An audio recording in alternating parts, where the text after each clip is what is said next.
శుక్లాంబరధరం విష్ణుం శశివర్ణం చతుర్భుజం ప్రసన్నవదనం ధ్యాయేత్ సర్వవిఘ్నోపశాంతయే అగజానన పద్మార్కం గజానన మహార్నిశం అనేకదంతం భక్తానాం ఏకదంతోపాస్మహే. ఓం గం గణపతయే నమః.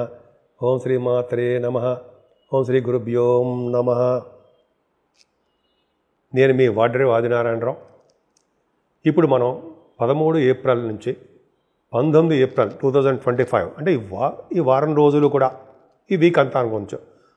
ప్రతి రాశి వారికి మేషరాశి నుంచి మీనరాశి వారికి కూడా ఎలా ఉండబోతుందో తెలుసుకుందాం. ప్రతి రాశి గురించి తెలుసుకుందాం. అంటే ముందర ఏ రాశిలో గ్రహాలు ఎలా ఉన్నాయి. మేషరాశిలో రవి 14వ తారీఖు నుంచి ఉచ్చస్థితిలో వస్తాడండి. 3 డిగ్రీల దగ్గర పరమోచ్చలో ఉంటాడు.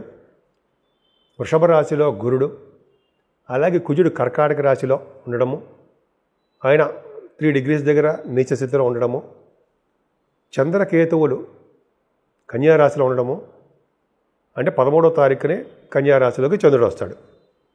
అంతేకాకుండా రవి, బుధ, శుక్ర, శనులు, రాహువు వీళ్ళు 5 కలిసి మీనరాశిలో ఉండడము, బుధుడు నీచ స్థితిలో ఉండడము, శుక్రుడు కూడా వక్రగతిలో ఉండడం వల్ల శుక్రుడికే బలం లేకుండా ఉండడము జరుగుతుంది. సో ఈ విధంగా ప్లానెటరీ పొజిషన్స్ ఉన్నాయండి.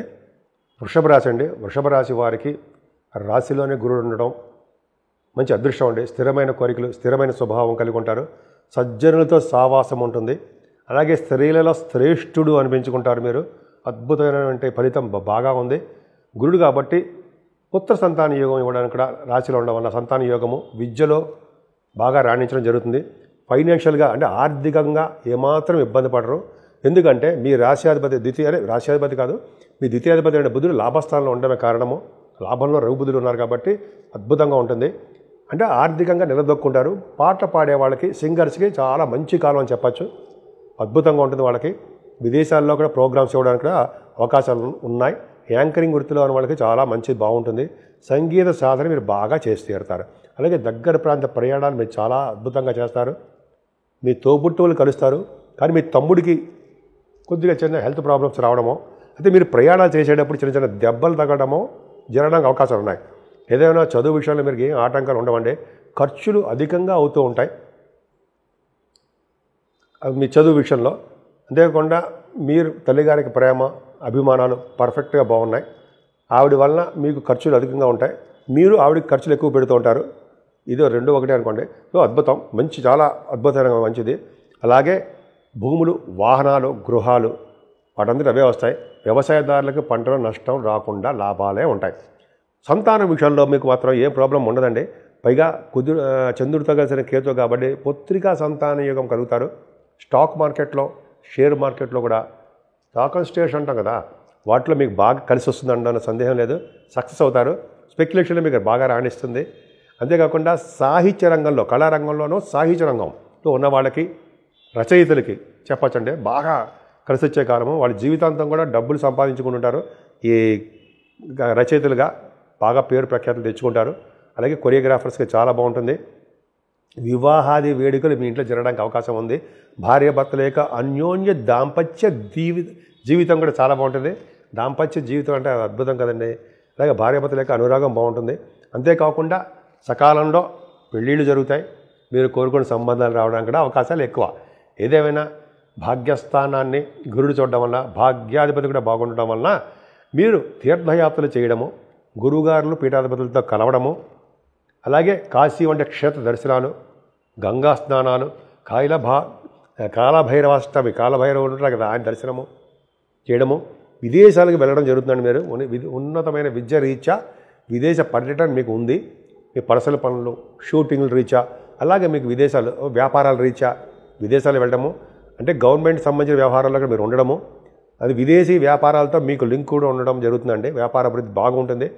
ముఖ్యంగా బంగారము, వెండి వస్తువులు, స్టేషనరీ, ఫుడ్ బిజినెస్, అలాగే బ్యాంకింగ్, ఫైనాన్స్ రంగాలు, ఎడ్యుకేషన్ సంస్థలు, ఇవన్నీ కూడా వాళ్ళ వ్యాపారాలు బాగా వృద్ధి చెందుతాయి. 10th హౌస్ లార్డ్ కూడా బాగున్నాడు కాబట్టి మీరు చేస్తున్నటువంటి ఉద్యోగంలో మార్పులు వస్తాయి, ప్రమోషన్స్ వస్తాయి. మీ పై అధికారుల చేత మన్ననలు పొందడానికి ఎక్కువ అవకాశాలు బ్రహ్మాండంగా ఉన్నాయి. అంతేకాకుండా రవి బుధులు లాభస్థానంలో ఉన్నారండి.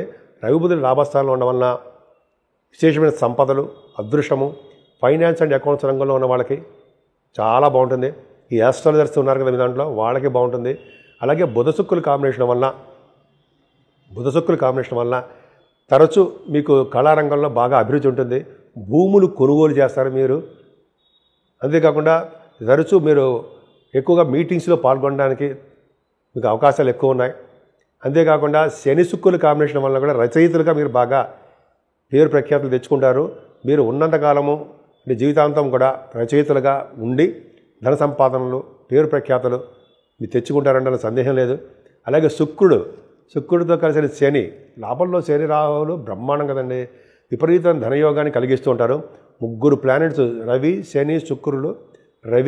శని, రాహువులు, ఈ 3 కూడా విపరీతమైన రాజయోగాన్ని కలిగించడము, ఫారిన్ కంట్రీస్ వెళ్ళడము, విదేశాల్లో ఉండడము, అలాగే రాజకీయ నాయకులకి పదవులు రావడము, రాజకీయ రంగంలో ఒక వెలుగు వెలగడము, మీ మాటకు చలామణి అవ్వడము, ప్రజాదరణ ఎక్కువ ఉండడం జరుగుతుంది. అంతే 12వ భావంలో రవి ఎగ్జాల్టేషన్ ఉన్నాడు, 4th భావాధిపతి. మంచిదేనండి, తప్పేం కాదు. కాబట్టి అధికమైన ఖర్చులు ఉంటాయి. మంచి వాటికి మాత్రం ఖర్చు చేస్తారు. చెరువులు, బావులు తవ్వించడానికి, గుడులు, గోపురాలు, ధ్వజస్తంభాలు, వీటన్నింటికి అంటే మంచి వాటికి దేవుడికి సంబంధించిన వ్యవహారాల్లో మీరు ధనం ఖర్చు బాగా చేస్తారు. మీకు సన్మానాలు జరుగుతాయి. అద్భుతంగా ఈ వారం మొత్తం చాలా బాగుంది. మీరు ముఖ్యంగా పూజించవలసిన దేవుడు సుబ్రహ్మణ్యేశ్వర స్వామియే. సుబ్రహ్మణ్య స్వామి కళ్యాణము, సుబ్రహ్మణ్య స్వామి ఆరాధన, సూర్య భగవాను యొక్క అష్టోత్తరాలు అలా చేసుకోవడం. సూర్య భగవాను యొక్క నమస్కార ప్రియుడు కాబట్టి సూర్య భగవాన్ నమస్కారం చేసుకోవడము, ఆరోగ్య ప్రదాత, ఐశ్వర్య ప్రదాత అయినటువంటి సూర్య భగవానుడు 12వ భావంలో ఉన్నాడు కాబట్టి మీరు సూర్య భగవాను ఆరాధన కూడా చేసుకోవాలి. ఈ వారం మొత్తం అండి 3 గ్రహాలు అనుకూలవంతమైన పరిస్థితి. 3 గ్రహాలంటే మేజర్ గ్రహాలంటే అనుకూలంగా లేకుండా, అనుకూలవంతమైన పరిస్థితులు కలిగించకుండా అన్ని రంగాల్లోనూ అందరికీ కూడా ప్రాబ్లమ్స్ క్రియేట్ చేస్తున్నారు. వాళ్ళు ఎవరయ్యా అంటే కుజుడు నీచ స్థితిలో ఉండడం వలన అన్ని రాశుల వారికి కూడా ఏదో విధంగా ఆయన ప్రాబ్లమ్స్ క్రియేట్ చేస్తున్నాడు. అంటే కొంతమందికి ఏమో సంతానం విషయం ఇవ్వడం విషయంలో ఇబ్బంది కలిగించడం, కొంతమందికి వివాహాలు లేట్ అయిపోతూ ఉండడము, కొంతమందికి ఏమో వివాహాలు అయినా కూడా దాంపత్య జీవితము సరిగ్గా లేకపోవడము, కొంతమందికి అయితే రియల్ ఎస్టేట్ రంగంలో చిన్న ఇబ్బందులు కలిగించడము, భూమి యొక్క తగాదాలు, వివాదాలు, చిన్న ఇబ్బందులు, ఇవన్నీ కూడా కుజుడు ప్రభావం వల్ల కలుగుతున్నాయి. ఇంకా శనీశ్వరుడు వలన చాలామందికి అన్ని రాశులు అంటే కొన్ని రాశుల వాళ్ళకి చాలా ఇబ్బంది కలిగిస్తున్నాడండి. మరీ ముఖ్యంగా అంటే ధనుర్రాశి వారికి అష్టమ భావం ఉండడం వలన, అలాగే సింహరాశి వారికి ధనుర్రాశి వాళ్ళకి అర్ధాష్టమి శని అవ్వడం వలన, అలాగే సింహరాశి వారికి ఇలాగ శని ప్రాబ్లమ్స్ చాలా ఉన్నాయండి. అంతేకాకుండా రాహు వలన వచ్చే దోషాలు కూడా చాలా ఉన్నాయి.